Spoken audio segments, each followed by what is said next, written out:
সম্মানিত দর্শক, আমরা এই দুনিয়াতে চলাফেরা করতেছি, আর এই দুনিয়াটা আমার আল্লাহ বলতেছেন এই দুনিয়াটা অভিশপ্ত।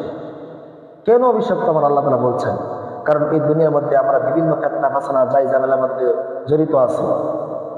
আর এই দুনিয়ার মধ্যে কি ভালো আমল, কি ভালো জিনিস আছে যেগুলো আল্লাহ তাআলার কাছে পছন্দনীয় এবং আল্লাহ তাআলা এইটিকে স্বীকৃতি দিয়েছেন যেগুলো ভালো, এ বিষয় নিয়ে নবীজির সাহাবী আবি হুরায়রা রাদিয়াল্লাহু তাআলা আনহু, আবু হুরায়রা রাদিয়াল্লাহু আনহু বললেন যে আলা, সাবধান, ইন্নাদ দুনিয়া, নিশ্চয় দুনিয়া মালউনাতুন, দুনিয়াটা হচ্ছে একটা অভিশপ্ত।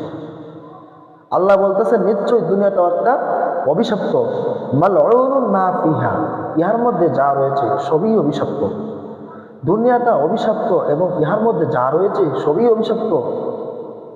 ইল্লা, ব্যতীত, তবে ইল্লা ব্যতীত জিক্রুল্লাহ, আল্লাহ তাআলা জিকির ব্যতীত, ওমা ওয়ালাহু ওয়া আলিম, এবং এলেম অনুসন্ধানকারী, আও মুতাআল্লিমুন, এবং শিক্ষক।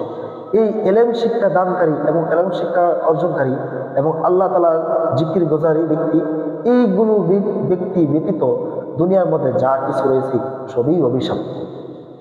বন্ধু